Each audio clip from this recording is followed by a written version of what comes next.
हाँ ठीक है, ठीक है सर। मैं doctor Sanjeev Gupta, medical practitioner society Jaipur का अध्यक्ष और Indian medical association. Doctor Sondev की गिरफ्तारी, ये केवल डॉक्टर सोनदेव की गिरफ्तारी ही नहीं बल्कि पूरे चिकित्सा जगत के लिए एक बहुत बड़ा संदेश है।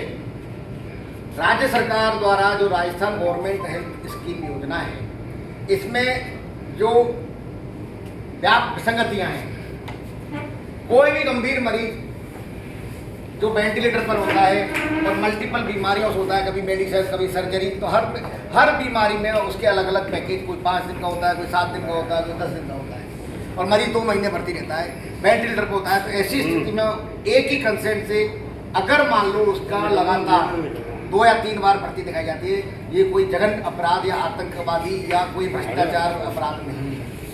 क्योंकि इस मामले में लगातार जो वकील जिसने FIR कराई है, उन्होंने राजस्थान हाईकोर्ट के सामने जनपथ पर धरना दिया और आप देखिए खुद राजस्थान हाईकोर्ट के आदेश है कि उस जनपथ पर कोई भी रैली प्रदर्शन करने की अनुमति नहीं है। और रोज ना हाईकोर्ट जजों को मालूम है, पूरे मीडिया को मालूम है, पूरी जनता को मालूम है, पूरी पुलिस को मालूम है।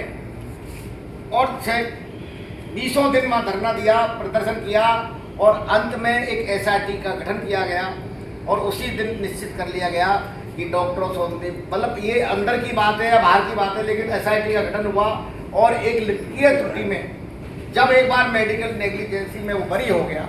और देखिए राजस्थान गवर्नमेंट हेल्थ स्कीम के डायरेक्टर ने उसमें अनियमितता पाई गई और उसका एम्प्लॉयमेंट भी दिसंबर में कर दिया। उसके बाद भी डॉक्टर सोनदेव बंसल को उसी अपराध में गिरफ्तार कर लिया गया और इस तरह गिरफ्तार किया जैसे कोई आतंकवादी हो, कोई बहुत बड़ा भ्रष्टाचारी हो। अगर इस प्रकार गिरफ्तार डॉक्टर होने लगे तो वो इलाज करने में अपने आप को ऐसा ही महसूस कर रहा है। आज पूरा राजस्थान का चिकित्सक वर्ग जो है वो इन विसंगतियों की वजह से उसमें भय प्राप्त है कि वो किस प्रकार किसी गंभीर मरीज का, क्या वेंटिलेटर के मरीज को डिस्चार्ज करे और फिर घर ले भेज दे और फिर वापस उसको एडमिट करे। ये कैसे पॉसिबल है? ये राजस्थान सरकार या राजस्थान हेल्थ गवर्नमेंट समझाए, स्कीम समझाए कि वेंटिलेटर पर मरीज को। और एक बात बताइए, वकील साहब तो बहुत विद्वान हैं, हाई कोर्ट के पढ़े लिखे हैं, उनको मालूम था कि 29 दिन तक उनकी माँ का इलाज उन डॉक्टर साहब ने बहुत अच्छा किया है। स्थिति क्या हो गई है, समाज में विकृतियाँ क्या हो गई हैं?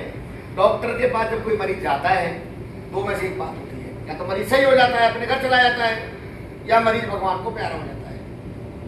अगर मरीज सही हो गया तो डॉक्टर को कहते हैं ये लुटेरा है, और मरीज अगर भगवान को प्यारा हो गया तो डॉक्टर हत्यारा है। आपको पता होगा कुछ दिन पहले ही इसी प्रकार 2-3 महीने पहले इस घटना से जयपुर के प्रतिष्ठित अस्पताल में भी ऐसा ही प्रकरण हुआ था। पुलिस कमिश्नर कार्यालय में ही 30-35 लाख रुपए का लेन देन, इसकी वीडियो भी वायरल हुई थी। बहुत गलत बात है। इस तरह की प्रवृत्तियों को सरकार द्वारा, पुलिस द्वारा एक तरह से बढ़ावा दिया गया और उसी घटना का ये दुष्परिणाम है कि उसके लिए धरना प्रदर्शन, जबकि रेमेडीज हैं, अदालत में भी है, कोर्ट केस में भी जा सकते हैं, उपभोक्ता में भी जा सकते हैं, सिविल सूट में भी जा सकते हैं, लेकिन डॉक्टर को क्रिमिनल बता के अरेस्ट करना बिल्कुल गलत बात है। पूरे राजस्थान की समस्त यूनियन इस गिरफ्तारी का विरोध करते हैं, इस कृत्य का विरोध करते हैं और सरकार से हम केवल एक ही मांग करते हैं कि डॉक्टर सोनदेव बंसल की जो गिरफ्तारी है इसको नल एंड वाइड अवैध घोषित करें। जिन जिन पुलिसकर्मियों ने इसमें भूमिका निभाई है उन सभी को जांच करके उचित कार्रवाई करें और आगे किसी भी चिकित्सक को इस प्रकार अपराधी की तरह गिरफ्तार न करें।